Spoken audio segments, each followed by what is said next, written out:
आज आज हम लोग पढ़ेंगे बौद्ध धर्म। तो बौद्ध धर्म में क्या है, बौद्ध धर्म किस लिए आया और ये धर्म के कौन इसका संस्थापक है, उसके बारे में जानेंगे। बौद्ध धर्म का संस्थापक गौतम बुद्ध। और बौद्ध धर्म का संस्थापक कौन था? गौतम बुद्ध। क्षेत्रीय कुल का था। वो किस वंशज का था? वो क्षेत्रीय कुल का बालक था गौतम बुद्ध, है ना। ब्राह्मण के रूढ़िवाद धर्म के विरुद्ध आर्थिक और सामाजिक रूप से गिरे नीचे के दोनों वर्णों ने अपना सुर भरपूर देकर समानता पर आधारित सुधारवादी विचारधारा को जन्म दिया। कहने का मतलब, तो पहले क्या था? ब्राह्मणवादी का मतलब धर्मवादी में उसमें क्या है, एक मनुष्य दूसरे मनुष्य को नीचा करता था। आपको पता होगा कि ब्राह्मणवादी हुआ है व्यवस्था थी जिसमें सब ब्राह्मण को उच्च समझा जाता था, बाकी बात में इसमें शूद्र या जो दलित को सबसे नीचा दर्जा दिया जाता था। किन से ही? तो कौन सा धर्म के अनुसार? हिंदू धर्म के अनुसार। तो ब्राह्मण के रूढ़िवादी मतलब एकदम उसका विचारधारा पुराना था कि मनुष्य में भेदभाव करता था। तो इस धर्म के विरुद्ध कौन आर्थिक रूप से भी करता था घिरना, और सामाजिक रूप से भी गिरा हुआ नीचे समझता था। दोनों वर्णों ने अपना भरपूर सहयोग दिया, और जो ये नीचे तबक के लोग थे उसने भरपूर सहयोग देकर समानता पर आधारित सुधारवादी विचारधारा का जन्म दिया। क्योंकि गौतम बुद्ध का धर्म नहीं था, एक विचार था और विचारधारा जरे इस प्रकार गौतम बुद्ध ब्राह्मण धर्म के खिलाफ एक सुधारात्मक आंदोलन था। तो गौतम बुद्ध ने क्या किया था? ब्राह्मण का जो धर्म का खिलाफ एक सुधार आंदोलन था। मानवीय सरोकार वाला इस बौद्ध धर्म का शांति और अहिंसा मूल धर्म था। जो मानवीय सरोकार था, जो मानवीय जो कारोबार था, तो बौद्ध धर्म किसका प्रतीक था? ज्यादा शांति और अहिंसा। आपको पता है हिंदू धर्म में क्या होता है? अहिंसा होता है। जैसे बकरे की बलि, मतलब मुर्गे की बलि, चाहे जो भी बलि दिया जाता था, तो ये हिंदू धर्म है। लेकिन इसमें बलि का अथी करता है। बौद्ध धर्म में शांति और अहिंसा का मूल धर्म का है। इनमें वेश्या, शूद्र और स्त्री का समाज स्तर में उठाने में इसमें सबसे ज्यादा क्या था? जो वैश्य था, व्यापार जो करता था, और जो शूद्र था जो नीचा, और स्त्री। क्योंकि हिंदू धर्म में आज भी स्त्री को नीचा, आज भी नहीं, उस समय नीचा समझा जाता था। स्तर उठाने में मदद की। तो कौन सा? ये बौद्ध धर्म। ठीक है, तो अब हम लोग बौद्ध धर्म के बारे में जानते हैं। तो गौतम बुद्ध, बौद्ध धर्म का प्रवर्तक गौतम बुद्ध। सिद्धार्थ का जन्म कपिलवस्तु के लोभनी, अब नेपाल में, लोभनी अब कहाँ है? नेपाल में जन्म हुआ था, है ना, नामक स्थान पर 1563 ईस्वी शाक्य क्षेत्रकुल में। कौन सा क्षेत्रकुल था? शाक्य क्षेत्रकुल में हुआ था। बुद्ध का पिता का नाम शूद्रोधन एवं माता का नाम महामाया था। जन्म के कुछ दिन बाद ही इनकी माता के देहांत हो जाने के बाद इनका पालन पोषण सौतेली माँ प्रजापति गौतमी ने की थी। महात्मा बुद्ध की पत्नी का नाम यशोधरा तथा पुत्र का नाम राहुल था। पुत्र का नाम क्या था? राहुल था। ठीक है, पुत्र का नाम राहुल था। सिद्धार्थ जब कपिलवस्तु के सैर पर निकला था, यानी गौतम बुद्ध बचपन का नाम था क्या था? सिद्धार्थ, है ना। तो सिद्धार्थ जब कपिलवस्तु के सैर पर निकला था तो उन्हें निम्न 4 दृश्य देखा। कौन सा 4 से दृश्य देखा? विचलित हो गया, यानी वो विचलित हो गया। पहला, बूढ़ा व्यक्ति को देखा, बीमार व्यक्ति को देखा, सब यात्रा को देखा, और सन्यासी को देखा। गौतम बुद्ध को प्रिय घोड़ा कटक था। क्या था? कंटक था, और उनका प्रिय सारथी छन्ना था। तो ये गौतम बुद्ध का बारे में है। और यहाँ से हम देखेंगे घटना क्या हो? पत्रचीर। जन्म लिया तो कमल और सांड का, और घर त्यागा तो घोड़ा का। ज्ञान का प्राप्ति हुआ तो पीपल के वृक्ष, बोधि वृक्ष, है ना। निर्वाणा का पद चीना, मृत्यु का स्तूप बनाया गया। ठीक है, यहाँ तक हम लोग गौतम बुद्ध के बारे में ये थोड़ा सा जान लीजिए, और हम लोग आगे बढ़ते हैं, है ना। और उसने क्या नियम दिया, कानून दिया, वो हम लोग पढ़ते हैं। अब कह रहा है सांसारिक दुख सुख से महाभोग होने के बाद सिद्धार्थ 29 वर्ष की अवस्था में महाभिनिष्क्रियमन, यानी गृह त्याग, महाभिनिष्क्रिय का मतलब होता है गृह त्याग किया। गृह त्याग करने के उपरांत वह सर्वप्रथम वैशाली के नजदीक संख्या दर्शन के आचार्य तथा अपनी साधना शक्ति के लिए विख्यात अलकरा कलाम के आश्रम गया था। वहां से जब वो घर त्याग दिया था तो वहां से किसके पास गया था? सर्वप्रथम वैशाली गया गया था। वैशाली जिला अभी भी है। और वहाँ क्या क्या था, उस नजदीक दर्शन साथ आचार्य अपनी साधना शक्ति के लिए विख्यात अलकराम के साथ आश्रम गया है ना। तो ये वहाँ गया आला कलाम से उन्होंने संख्या दर्शन में शिक्षा ग्रहण की। कलाम ही बुद्ध का प्रथम गुरु थे। तत्पश्चात वह राजगिरी राजगीर गया के रूपक रामपुत्र से मिला। रुद्रक के रामपुत्र से मिलने और वहाँ से ज्ञान की खोज में उरुवेला बोध गया पहुँचा है ना। तो अब क्या बोध से संबंधित महत्वपूर्ण घटना में उनके प्रति हाथी माता के गर्भ में आना, कोमल बुद्ध का जन्म, घोड़ा ग्रह त्याग, बोधि तत्व ज्ञान प्राप्ति पर चक्र धर्म चक्र प्रथम उतरे, भूमि स्पर्श, इंद्रियों पर विजय, एक करबट सोना, महापरिनिर्वाण हम। तो बुद्ध कहाँ था, यहाँ तक। तो यहाँ क्या है, वहाँ तो कहाँ गया था, वो ज्ञान के खोज में उरुवेला यानी बोध गया पहुँचा। बोध गया में नीराजान फाल्गुन नदी के किनारे उरुवेला वन में एक पीपल वृक्ष के नीचे 6 वर्ष की कठिन तपस्या के बाद 35 वर्ष की आयु में वैशाख पूर्णिमा के सिद्धार्थ को ज्ञान प्राप्त हुआ।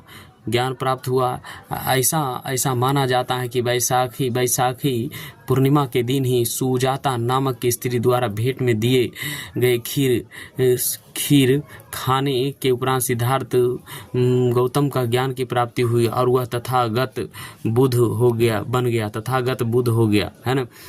ज्ञान साधना वाले पीपल वृक्ष के बोधि वृक्ष और उस स्थान को बोध गया कहा गया। अभी में कौन सा है, वो बोध गया।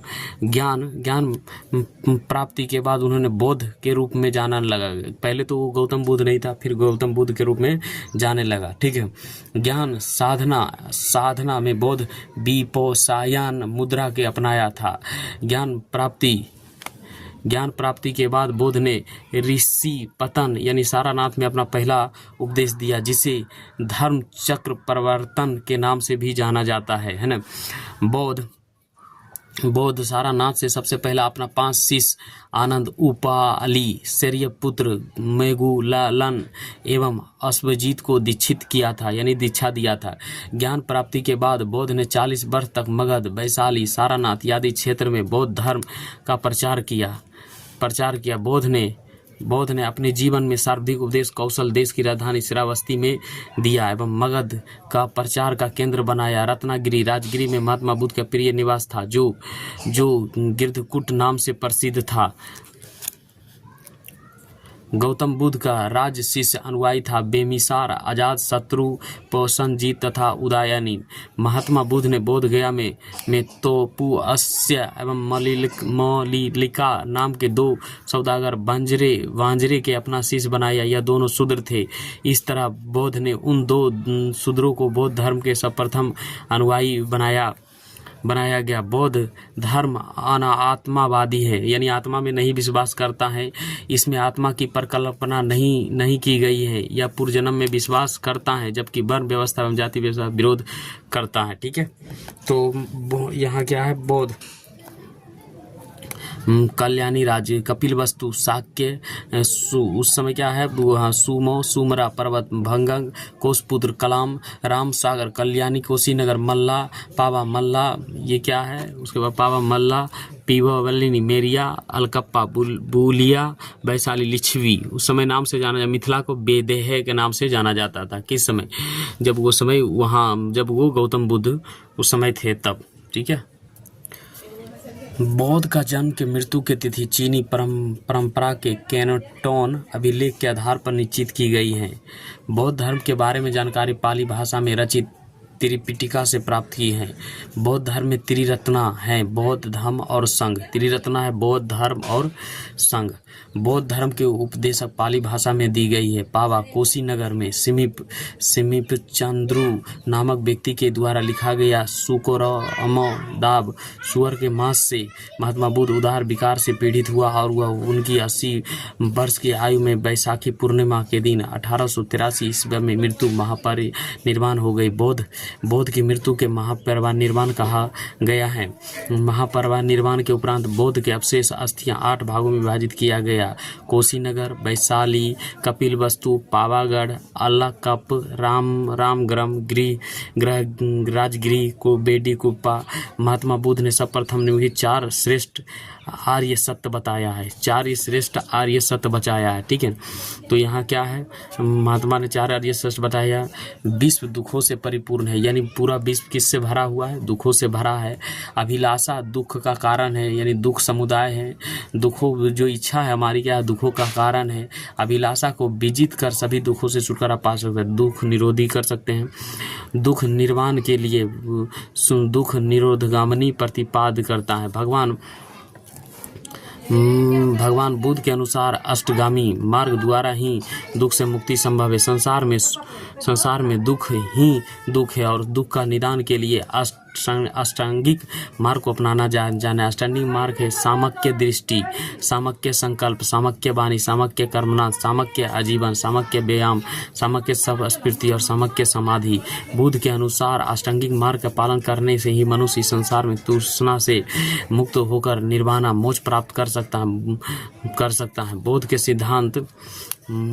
के सिद्धांत माध्यम मार्गी से उनका मानना था कि बीन का तार का इतना ढीला मत रखो कि कोई सुर ना ही निकल पाए और उसे इतना भी मत कोसो कि टूट जाए।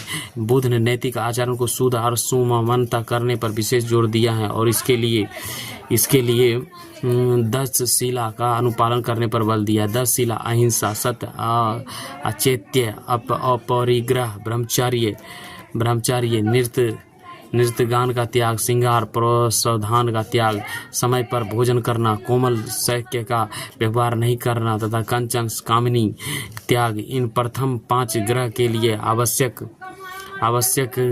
थे, परंतु संघ में प्रवेश करने वाले भिक्षुओं के लिए 10 शिला का पालन करना अनिवार्य था। ये क्या था, ये हम जितना भी पढ़े हैं ये गौतम बुद्ध के बारे में था। अब हम लोग पढ़ेंगे बिहार और बौद्ध साहित्य, है ना, बिहार और बौद्ध साहित्य। तो इसमें बिहार और बौद्ध साहित्य में देखेंगे कि क्या बौद्ध साहित्य, बिहार और बौद्ध साहित्य। तो बौद्ध ग्रंथ से त्रिपिटिका, विनय पिटिका, सुत्त पिटिका और अभिधम्म पिटिका महत्वपूर्ण है, जिनका ऐतिहासिक सामग्री उपलब्ध है। तो 3 कौन सा है, पहला एक विनय पिटिका, सुत्त पिटिका, अभिधम्म पिटिका महत्वपूर्ण है, इनका अनेक ऐतिहासिक सामग्री उपलब्ध है। तीनों पिटिकाओं की भाषा पाली भाषा है। सुत्त पिटिका में बौद्ध धार्मिक सिद्धांत को तर्क और संवाद के रूप में संग्रहित किया था। विनय पिटिका शाब्दिक अर्थ अनुशासन का टोकरी में संघ के भिक्षु एवं भिक्षु के लिए बनाया गया है, नियम के संकलन किया गया है। अभिधर्म पिटिका में बौद्ध मतों के दार्शनिक व्याख्या की गई है। निकाय तथा जातक में बौद्ध धर्म के सिद्धांत तथा कहानियों का संग्रह है। जातक में बौद्ध की पूर्व जन्म की कहानी है। दीप वंश तथा महावंश नामक पाली ग्रंथों से मौर्यकालीन इतिहास के विषय में जानकारी प्राप्ति होती है। नागसेन द्वारा रचित मिलिंद पेन्हो से हिंद यवन शासक मिलिंडर का विषय में जानकारी मिलती है। हीनयान के प्रमुख ग्रंथ कथा वस्तु से महात्मा बुद्ध का जीवन का चरित्र के अनेक कथानांकों का वर्णन मिलता है। दिव्यावादन से अशोक के उत्तराधिकारी से लेकर पुष्प मित्र शुंग तक के शासकों के विषय में जानकारी मिलती है। फहियान, सुंग, हैनसांग तथा इतियसंग प्रसिद्ध चीनी यात्री थे। चीनी यात्री फहियान चंद्रगुप्त द्वितीय विक्रमादित्य के दरबार में आए थे। फहियान द्वितीय है ना, फहियान द्वितीय चंद्रगुप्त द्वितीय के विक्रमादित्य के दरबार में आया था। ठीक है, यहाँ उसके बाद ये वाला यहाँ तक रखिए। देखिए, संप्रदाय, बौद्ध धर्म के प्रवृत्ति संप्रदाय। तो संप्रदाय का और संस्थापक आजीविका मोखोलिगेशन है ना, घोर आकर्यवादी पूरन कश्यप, भौतिकवादी अजित केस कॉमोवेलियन, सहवादी संदेहवादी संजय बेलोकुट पुत्र, नित्यवादी पोकू ढोको चैन है ना, बहुत कॉम्प्लिकेटेड नाम है ना। उसके बाद चीन यात्री हैंसंग राजा हर्षवर्धन। हैंसंग किसके राजा हर्षवर्धन के शासनकाल में आया था। उसने 16 वर्ष तक निवास कर विभिन्न स्थानों को यात्रा की। हानसंग ने 6 वर्ष तक नालंदा विश्वविद्यालय में शिक्षा प्राप्त की। इसके यात्रा वेदांत के CU की नाम से जाना जाता है, जिसमें 139 देश का विवरण मिलता है। तो किसमें मिलता है? 140 देश का विवरण मिलता है।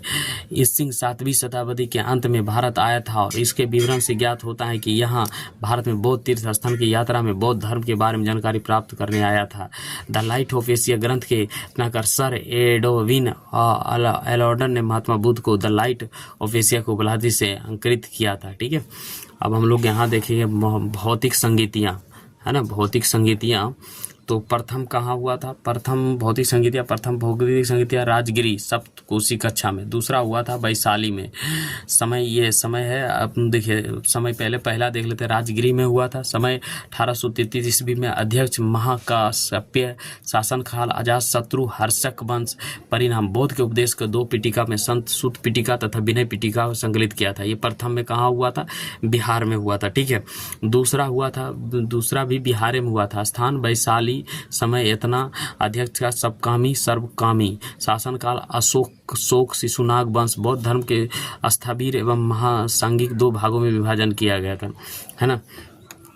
उसके बाद तीसरा भी कहाँ हुआ था?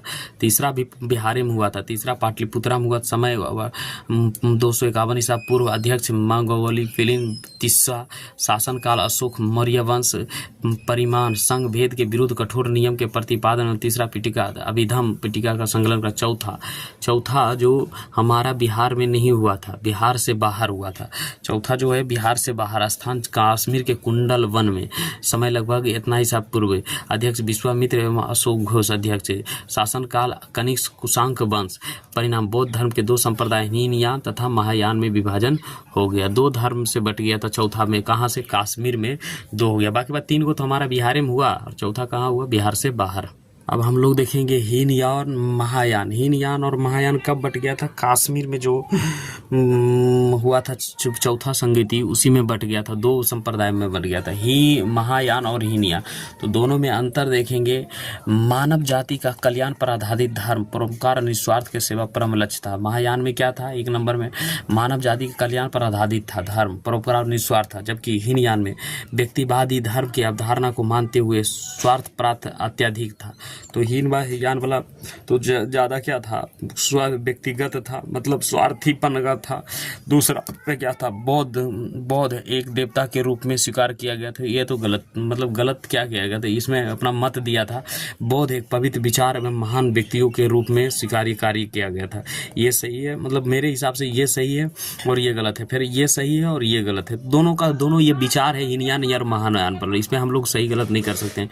बौद्धिक तत्व के अवधारणा परम आदर्श था। आर्धत पद की प्राप्ति परम आदर्श था।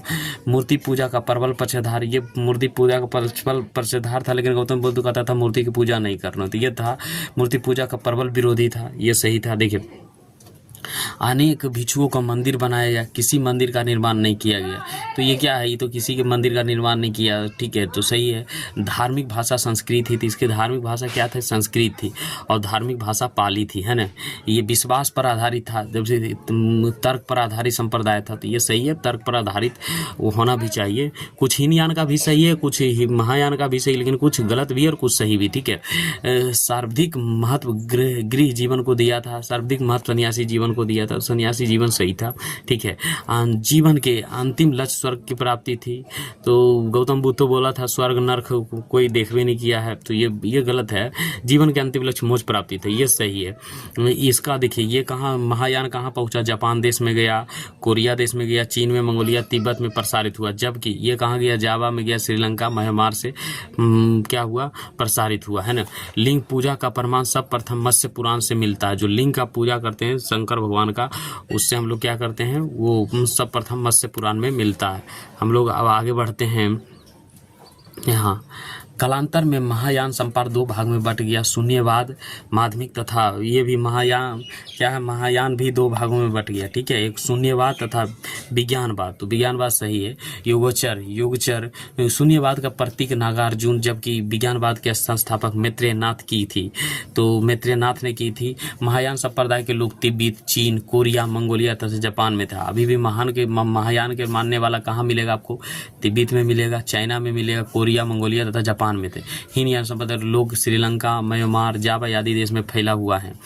समय के साथ हीनयान कई मतों में विभाजित हो गया। माना जाता है कि इसके कुल 18 मत थे, जिनमें से प्रमुख 3 थेरवाद, अस्थिर विदर्भवाद, सर्वशिष्टोर तात्विकवाद, बेसोविक्स और शैतोतांत्रिक मेगोलिफ्त तीसर द्वारा रचित कथावस्तु हीनयान के प्रमुख ग्रंथ थे। कथावस्तु के प्रमुख ग्रंथ थे। ठीक है। बौद्ध दार्शनिक स्वतंत्र चिंतन ने आदर्श क्षेत्र में शून्यवाद, विज्ञानवाद, मायावाद आदि नवीन विचारधाराओं को जन्म दिया। बौद्ध धर्म के एक और शाखा बर्जियान प्रचलित था, तो जहां तंत्र मत से युक्त था, जिसका प्रमुख केंद्र था भागलपुर जिला बिहार में स्थित विक्रमशिला विश्वविद्यालय में था। संघ की सभा में प्रस्ताव का पाठ होता था। प्रस्ताव पाठ के अनुशोसावन कहते थे। सभा की वैधता के लिए न्यूनतम संख्या कोरमा 20 थी। संघ में प्रविष्ट होने के औपसंवाद कहा जाता था। बौद्ध संघ के संगठन तंत्र प्रणाली पर आधारित था। बौद्ध के लिए महीने में 4 दिन अमावस्या, पूर्णिमा तथा चतुर्दशी दिन उपवास के दिन होता था। बौद्ध के पंचशीला सिद्धांत का वर्णन छांदोग्य उपनिषद से मिलता है। ठीक है।